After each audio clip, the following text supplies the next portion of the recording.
ಇನ್ನು ಸಿಎಂ ಸಿದ್ದರಾಮಯ್ಯ ಮತ್ತೆ ಇಡಿ ತನಿಖೆಯ ಸಂಕಷ್ಟವನ್ನ ಎದುರಿಸಬೇಕಾಗುತ್ತಾ? ಮೂಡಾ ಕೇಸ್ನಲ್ಲಿ ಇಡಿ ತನಿಖೆಗೆ ಹೈಕೋರ್ಟ್ ಅನುಮತಿಯನ್ನ ಕೊಟ್ಟಿದೆ.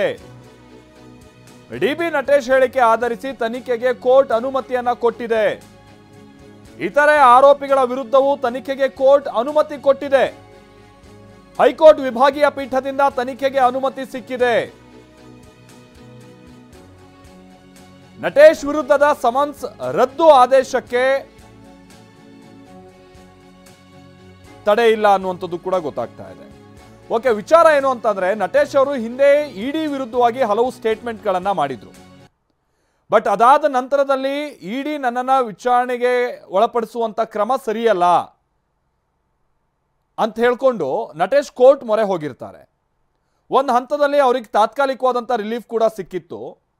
ಅದರ ಜೊತೆಗಿನ ಇದೇ ಪ್ರಕರಣಕ್ಕೆ ಸಂಬಂಧಪಟ್ಟ ಹಾಗೆ ಇಡಿ ವಿಚಾರಣವಾಗಿ ಮುಖ್ಯಮಂತ್ರಿಗಳ ಪತ್ನಿ ಹಾಗೆ ಸಚಿವ ಭೈರತಿ ಸುರೇಶ್ ಅವರಿಗೂ ಕೂಡ ಒಂದು ರೀತಿ ತಾತ್ಕಾಲಿಕ ರಿಲೀಫ್ ಸಿಕ್ಕಿತ್ತು. ಈಗ ಅವರು ವಿಚಾರ ಏನಾಗಿದೆ? ಅವರನ್ನು ಈಗ ತನಿಖೆಗೆ ಒಳಪಡಿಸೋಕೆ ಅವಕಾಶ ಇದೆಯಾ? ಏನು ಕತೆ ಇದು? ನಾವು ಪ್ರತಿನಿಧಿ ರಮೇಶ್ ಇದಕ್ಕೆ ಸಂಬಂಧಪಟ್ಟ ಮತ್ತಷ್ಟು ಡೀಟೇಲ್ಸ್ ಅನ್ನ ಕೊಡ್ತಾರೆ. ರಮೇಶ್, ಈಗ ಹಿಂದೆ ಇವ್ರು ಮಾಡಿದಂಥ ಸ್ಟೇಟ್ಮೆಂಟು, ಅದ್ರ ಮೇಲೆ ವಿಚಾರಣೆಗೆ ಒಳಪಡಿಸಿದಂಥದ್ದೆಲ್ಲ ಇವ್ರು ಪ್ರಶ್ನೆ ಮಾಡಿದ್ರಲ್ಲ, ಅದಕ್ಕೆ ಸಂಬಂಧಪಟ್ಟ ಹಾಗೆ ಈಗ ಕೋರ್ಟ್ ಕೊಟ್ಟಿರುವಂಥ ತೀರ್ಪ, ಹಿಂದೆ ಇವ್ರಿಗೆ ಸಿಕ್ಕಿದ್ದಂಥ ರಿಲೀಫ್ನ ಈಗ ಬ್ರೇಕ್ ಡೌನ್ ಆಗಿರುವಂಥದ್ದು, ಜೊತೆಗೆ ಮುಖ್ಯಮಂತ್ರಿಗಳ ಪತ್ನಿ, ಸಚಿವರುಗಳು, ಇವ್ರ ಕತೆ ಎಲ್ಲ ಏನೀಗ ಇಡಿ ತನಿಖೆಗೆ ಸಂಬಂಧಪಟ್ಟಂಗೆ ರಮೇಶ್, ಇವತ್ತಿನ ಆದೇಶದ ಪ್ರಕಾರವಾಗಿ ನೋಡೋದಾದ್ರೆ? ಮಾಲ್ತೇಶ್, ಈ ಹಿಂದೆ ಏನಾಗಿತ್ತು ಅಂತಂದ್ರೆ, ಡಿಬಿ ನಟೇಶ್ ಹೈಕೋರ್ಟ್ಗೆ ರಿಟ್ ಅರ್ಜಿ ಸಲ್ಲಿಸಿ ತನ್ನ ವಿರುದ್ಧ ಇಡಿ ನಡೆಸ್ತಿರುವಂತ ತನಿಖೆ ಮತ್ತೆ ಸಮನ್ಸ್ ಆದೇಶ ಸರಿ ಇಲ್ಲ, ಜೊತೆಗೆ ತಮ್ಮ ಸ್ಟೇಟ್ಮೆಂಟ್ ಅನ್ನ ತಗೊಂಡಿದ್ದಾರೆ, ಅದನ್ನು ಕೂಡ ರದ್ದುಪಡಿಸಬೇಕು, ತಮ್ಮ ಮೇಲಿನ ಶೋಧನೆ ಆದೇಶ ಮತ್ತೆ ಜಪ್ತಿ ಆದೇಶವನ್ನೆಲ್ಲ ರದ್ದುಪಡಿಸಬೇಕು ಅಂತೇಳಿ ಮನವಿಯನ್ನ ಮಾಡಿದ್ರು.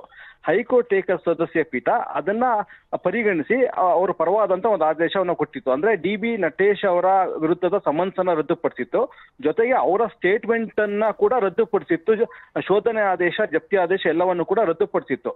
ಹೀಗಾಗಿ ಡಿಬಿ ನಟೇಶ್ ಹೇಳಿಕೆಯನ್ನು ಆಧರಿಸಿ ಇಡಿ ಯಾವುದೇ ರೀತಿ ತನಿಖೆ ನಡೆಸೋದಕ್ಕೆ ಸಾಧ್ಯ ಆಗ್ತಿಲ್ಲ. ಆದ್ರೆ ಡಿಬಿ ನಟೇಶ್ ಅವರ ಹೇಳಿಕೆ ಬಹಳ ಕ್ರೂಷಿಯಲ್ ಆಗಿತ್ತು ಸಿಎಂ ವಿರುದ್ಧದ ತನಿಖೆಗೆ. ಹೀಗಾಗಿನೇ ಹೈಕೋರ್ಟ್ ಈಗ ಸಿಎಂ ಸಿದ್ದರಾಮಯ್ಯ ಅವರ ಪತ್ನಿ ಮತ್ತೆ ಭೈರತಿ ಸುರೇಶ್ ಅವರು ಕೂಡ ಹೈಕೋರ್ಟ್ ಏಕಸದಸ್ಯ ಪೀಠದ ಆದೇಶವನ್ನು ಇಟ್ಕೊಂಡೇನೆ ಅವರು ಕೂಡ ಹೈಕೋರ್ಟ್ ಏಕಸದಸ್ಯ ಪೀಠಕ್ಕೆ ಅರ್ಜಿಯನ್ನು ಸಲ್ಲಿಸಿ ನಮ್ಮ ವಿರುದ್ಧ ಸಮನ್ಸ್ ಸರಿ ಇಲ್ಲ, ಯಾಕಂದ್ರೆ ಡಿಬಿ ನಟೇಶ್ ಹೇಳಿಕೆಯನ್ನು ಈಗಾಗಲೇ ಹೈಕೋರ್ಟ್ ಏಕಸದಸ್ಯ ಪೀಠ ರದ್ದುಪಡಿಸಿದೆ, ಹೀಗಾಗಿ ಅವರ ಹೇಳಿಕೆಯನ್ನು ಆಧರಿಸಿ ನಮ್ಮ ಒಂದು ಇನ್ವೆಸ್ಟಿಗೇಷನ್ ಮಾಡ್ತಾ ಇದ್ದಾರೆ, ಹೀಗಾಗಿ ಅದರ ರದ್ದುಪಡಿಸಬೇಕು ಅಂತ ಹೇಳಿ ಕೇಳಿದ್ರು. ಹೀಗಾಗಿ ಹೈಕೋರ್ಟ್ ಏಕಸದಸ್ಯ ಪೀಠ ಡಿಬಿ ನಟೇಶ್ ಅವರ ಒಂದು ಸಮನ್ಸ್ ರದ್ದು ಅಷ್ಟೇ ಅಲ್ಲ, ಸಿಎಂ ಪತ್ನಿ ಪಾರ್ವತಿ ಅವರ ಸಮನ್ಸ್ ಅನ್ನು ಕೂಡ ರದ್ದುಪಡಿಸಿತ್ತು, ಅದೇ ರೀತಿ ಭೈರತಿ ಸುರೇಶ್ ಅವರ ಸಮನ್ಸ್ ಅನ್ನು ಕೂಡ ರದ್ದುಪಡಿಸಿತ್ತು. ಇದಕ್ಕೆಲ್ಲ ಮೂಲ ಕಾರಣ ಆಗಿದ್ದೇನೆ ಡಿಬಿ ನಟೇಶ್ ಅವರ ಒಂದು ಕೇಸು. ಈಗ ಅದನ್ನ ಪ್ರಶ್ನೆ ಮಾಡಿ ಇಡಿ ಹೈಕೋರ್ಟ್ ವಿಭಾಗೀಯ ಪೀಠಕ್ಕೆ ಮೇಲ್ಮನವಿಯನ್ನ ಸಲ್ಲಿಸಿತ್ತು. ಇವತ್ತು ಕೋರ್ಟ್ ತನ್ನ ಮಧ್ಯಂತರ ಆದೇಶವನ್ನು ಕೊಟ್ಟಿದೆ. ಆ ವಿಭಾಗೀಯ ಪೀಠದ ಆದೇಶದಲ್ಲಿ ಅಂದ್ರೆ ಹೈಕೋರ್ಟ್ ಏಕಸದಸ್ಯ ಪೀಠದ ತೀರ್ಪಿಗೆ ಸಂಪೂರ್ಣ ತಡೆ ನೀಡಿಲ್ಲ, ಯಾಕಂದ್ರೆ ಅದು ಅಂತಿಮ ವಿಚಾರಣೆ ಇನ್ನೂ ಬಾಕಿ ಇದೆ. ತಡೆ ನೀಡಿದ್ರೆ ಸಂಪೂರ್ಣ ಕೇಸನ್ನೇ ರದ್ದಾದಂಗಾಗುತ್ತೆ. ಹೀಗಾಗಿ ನಾವು ಹೈಕೋರ್ಟ್ ಏಕಸದಸ್ಯ ಪೀಠದ ಆದೇಶಕ್ಕೆ ತಡೆಯಾಜ್ಞೆಯನ್ನ ಸದ್ಯಕ್ಕೆ ನೀಡ್ತಾ ಇಲ್ಲ.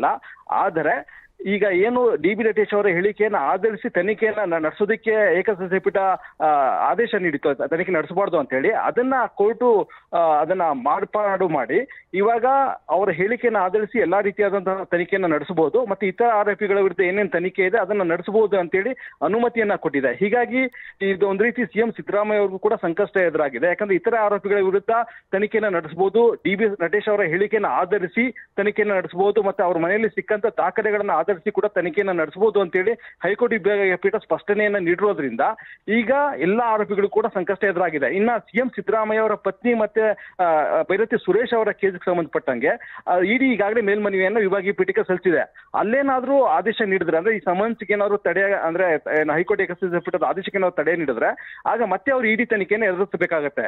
ಹೀಗಾಗಿ ಇವತ್ತಿನ ಆದೇಶದ ಪ್ರಭಾವ ಆ ಕೇಸ್ ಮೇಲೂ ಆಗುವಂತ ಸಾಧ್ಯತೆ ಇದೆ, ಜೊತೆಗೆ ಸಿದ್ದರಾಮಯ್ಯ ಅವರ ಮೇಲೂ ಆಗುವಂತ ಸಾಧ್ಯತೆ ಇದೆ. ಯಾಕಂದ್ರೆ ಇತರೆ ಆರೋಪಿಗಳ ಲಿಸ್ಟ್ ನಲ್ಲಿ ಸಿದ್ದರಾಮಯ್ಯ ಅವರು ಕೂಡ ಬರೋದ್ರಿಂದ ಇಡಿ ಅವರು ಸಿದ್ದರಾಮಯ್ಯ ಅವರು ಕೂಡ ಸಮನ್ಸ್ ಅನ್ನ ಜಾರಿ ಮಾಡಿ ಈಗ ನಟೇಶ್ ಅವರ ಹೇಳಿಕೆ ಆಧರಿಸಿ ಏನೇನು ಕ್ವಶನ್ ಕೇಳಬೇಕು ಅದನ್ನೆಲ್ಲವನ್ನು ಕೂಡ ಕೇಳಬಹುದು. ಹೀಗಾಗಿ ಸಿದ್ದರಾಮಯ್ಯ ಅವ್ರಿಗೂ ಕೂಡ ಇದರಲ್ಲಿ ಸಂಕಷ್ಟ ಎದುರಾಗುವಂತ ಸಾಧ್ಯತೆಗಳು ಹೆಚ್ಚಾಗಿದೆ. Maltesh, thank you Ramesh.